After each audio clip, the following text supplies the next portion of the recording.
সূর্যের খাবারের সাথে ভুল ওষুধ মিশিয়ে সূর্যকে পাগল বানিয়ে অবশেষে দীপার হাতে ধরা পড়ল উর্মি। হ্যাঁ বন্ধুরা, আমরা এমনটাই দেখতে পাবো অনুরাগের ছোঁয়া ধারাবাহিকের আগামী পর্বগুলোতে। বিস্তারিত জানতে আমাদের চ্যানেলটি সাবস্ক্রাইব করে ভিডিওটি না টেনে শেষ পর্যন্ত দেখতে থাকুন। কুন্তলা সাধু সন্ন্যাসীর বেশ নিয়ে সেনগুপ্ত বাড়িতে আসে। রূপা যখন উদ্গ্রীব হয়ে থাকে, কুন্তলা তখন রুদি রুদি বলে কাঁদতে কাঁদতে সূর্যের সামনে এসে দাঁড়ায় এবং সূর্য কুন্তলাকে বাড়ি থেকে চলে যেতে বলে, কিন্তু কুন্তলা তবুও যায় না। সোনাকে জড়িয়ে ধরে কাঁদে কুন্তলা। উর্মিকে বলে আমাকে একটু রুদির শেষ জায়গাটায় নিয়ে যেতে। কুন্তলাকে রুদির ঘরে নিয়ে যায় উর্মি, আর কুন্তলা তখন উর্মির হাতে একটা ওষুধ দিয়ে বলে এই ওষুধটা সূর্যের খাবারের মধ্যে প্রতিদিন মিশিয়ে দিতে, যাতে সূর্য দীপাকে ভুলে যায়। এমন কাজ করতে চায় না উর্মি, কিন্তু উর্মি একসময় বুঝতে পারে যে দীপাকে ভুলিয়ে দিলেই সে সব রাজত্ব অধিকার করতে পারবে, সে রাজরানী হতে পারবে। তাই কুন্তলার কথা মতো প্রতিদিন সূর্যের খাবারে ওই ওষুধটাই মেশাতে থাকে উর্মি, আর সূর্য একটু একটু করে ওই খাবারটা খেতে থাকে। দীপার সবার কথাই সূর্য ভুলে যায়, শুধুমাত্র যাকে চিনিয়ে দেওয়া হয় সূর্য তাকেই চিনতে পারে। অন্যদিকে রূপা আসে বাড়িতে এবং সূর্যকে এসে বলে, বাবা আমি এ বাড়িতে ফিরে এসেছি, আমি আজ থেকে তোমাদের কাছেই থাকবো। বাবা আমরা মাকে ফিরিয়ে নিয়ে আসবো। কিন্তু রূপাকে সূর্য চিনতে পারে না। উর্মি এবং সোনা দুজনেই খেপে গিয়ে রূপাকে ঘাট ধাক্কা দিয়ে সেনগুপ্ত বাড়ি থেকে বের করে দেয়। আর রূপা প্রতিজ্ঞা করে সেনগুপ্ত পরিবারকে সে শেষ করে ছাড়বে, পথে বসিয়ে ছাড়বে। এরপরে রূপা একজন বিজনেস ওম্যান হয়।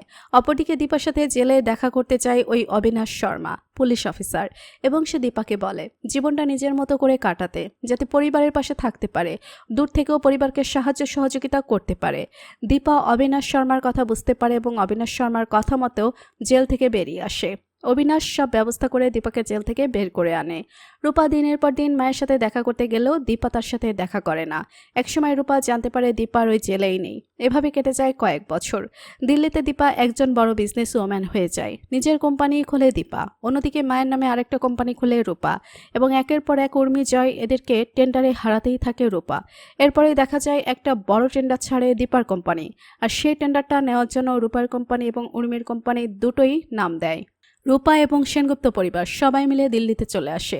অন্যদিকে সোনা প্রতিজ্ঞা করে রূপার থেকে ওই টেন্ডার সে ছিনিয়ে নেবেই। রূপা নয়, সেনগুপ্ত বাড়ি ওই টেন্ডার পাবে, রূপাকে সে পথের ভিখারি করে ছাড়বে। এরপরে দেখা যায় অবিনাশ শর্মা দীপাকে বলে আমরা যে টেন্ডারটা ছেড়েছি সেটা নেওয়ার জন্য অনেকগুলো কোম্পানির মধ্যে সেনগুপ্ত কোম্পানিও আসছে। অনেক বছর পর আপনার ভালোবাসার মানুষের সাথে দেখা হতে যাচ্ছে, কি করবেন আপনি, সামনে যাবেন না যাবেন না? দীপা বলে আমি জানি না, ভাগ্য আমাকে দিয়ে যা করাবে আমি ঠিক তাই করব। দীপা ভাবতে থাকে ডাক্তারবাবু এত বছর পর আপনার সাথে আমার দেখা হবে। দিল্লিতে চলে আসে সেনগুপ্ত পরিবারের সবাই, সেখানে আবার কুন্তলাও আসে এবং উর্মিকে বলে ওই টেন্ডারটা ছেড়েছে দীপার কোম্পানি, তাই তোমাকে সবসময় সূর্যের সাথে সাথে থাকতে হবে, সূর্য যাতে কিছু মনে না পড়ে। তার জন্য ওই মিটিংয়ে হাজির হয়ে যায়। সেখানে রূপাও থাকে। বহু বছর পর পালক্যে দেখা যায়। পালক রূপাকে দেখে খুব খুশি হয়, কিন্তু সূর্য রূপাকে চিনতেও পারে না। এরপরেই যখন টেন্ডারে মিটিং শুরু হয়ে যায়, দীপার সামনে এসে দাঁড়ায়। সূর্য কিছুই চিনতে পারে না। সূর্য অবাক হয়ে দীপার দিকে তাকিয়ে থাকে, হাসতে থাকে।